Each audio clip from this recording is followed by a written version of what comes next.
11મા આંતરરાષ્ટ્રીય યોગ દિવસે સરથાણા કન્વેન્શન સેન્ટર ખાતે જિલ્લા કક્ષાના યોગ દિનની ઉજવણીમાં ગુજરાત રાજ્યના વન અને પર્યાવરણ રાજ્યમંત્રી મુકેશભાઈ પટેલ ઉપસ્થિત રહ્યા હતા. તો વન મંત્રીએ કહ્યું હતું કે સમગ્ર માનવજાતને આરોગ્ય, સુખાકારી અને માનવતા તરફ દોરવાના ઉમદા હેતુથી વડાપ્રધાને સમગ્ર વિશ્વને યોગથી જોડ્યું છે.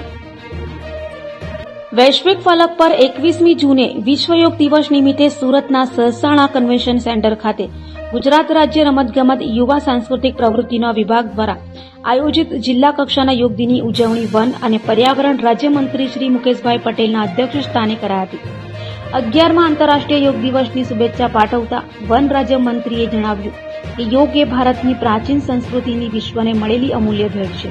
તેથી સમગ્ર માનવજાતને આરોગ્ય, સુખાકારી અને માનવતા તરફ દોરવાના ઉમદા હેતુથી વડાપ્રધાનશ્રીએ સમગ્ર વિશ્વને યોગથી જોડ્યું છે. ભાષા કે સરહદોના ભેદ ભૂલીને સ્વાસ્થ્યની, શાંતિ અને એકતાના પ્રતીક રૂપે યોગ દિનની ઉજવણી થઈ રહી છે.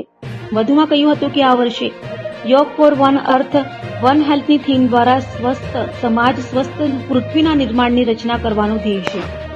સ્વસ્થ ગુજરાત, મેદસ્વીતા મુક્ત ગુજરાતના ધ્યેય સાથે યોગ દિનની ઉજવણી કરવાનો હેતુ ઘર, શાળાઓ અને કાર્યસ્થળ સુધી યોગ પહોંચાડી લોકોને માનસિક અને શારીરિક સ્વાસ્થ્ય જાળવવા જાગૃત કરવાનું છે.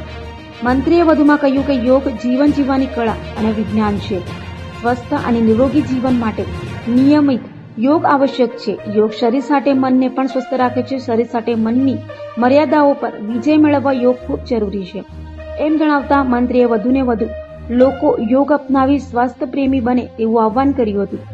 તો આ પ્રસંગે વડાપ્રધાન નરેન્દ્ર મોદી વર્ચ્યુઅલી વિશાખાપટ્ટનમથી જોડાયા હતા અને દેશવાસીઓને મેદસ્વીતા મુક્તિ સાથે યોગ દ્વારા સ્વાસ્થ્ય તંદુરસ્તીનો પ્રેરણા સંદેશ આપ્યો હતો. મુખ્યમંત્રી ભૂપેન્દ્રભાઈ પટેલ વડનગરથી રાજ્યકક્ષાના યોગ દિનની ઉજવણીના સંબોધનનું લાઈવ પ્રસારણ સૌએ નિહાળ્યું હતું.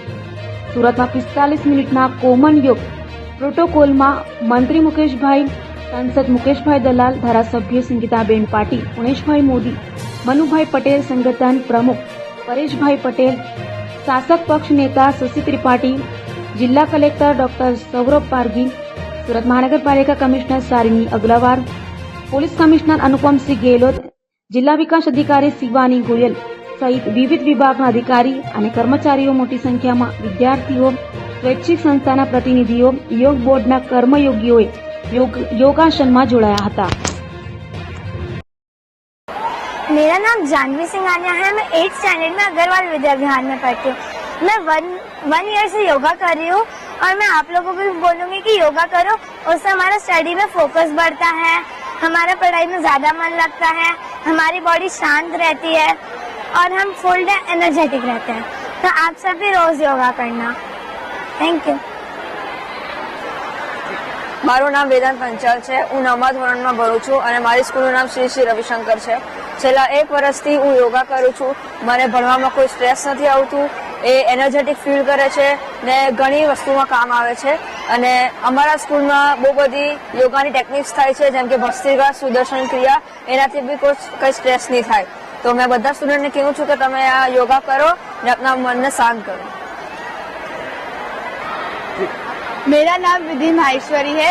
मैं 8th स्टैंडर्ड में पढ़ती हूँ अग्रवाल विद्या विहार में और मैं 1 साल से योगा कर रही हूँ और मुझे फोकस में, फ्लेक्सिबिलिटी में और रिलैक्सेशन में हेल्प मिलती है योगा करने से. મારું નામ દક્ષ પંડ્યા છે. હું શ્રી શ્રી રવિશંકરનો છોકરો છું. હું 10મી ધોરણમાં ભણું છું. યોગા કરવાથી બહુ ફાયદા થાય છે. ભણવામાં કોન્સન્ટ્રેશન પણ વધે છે ને હું બીજા બધા છોકરાઓને પણ કહું છું કે તમે પણ યોગા કરો ને આપણી હેલ્થને વધારો. Thank you. હું 5 વર્ષથી યોગા કરું છું.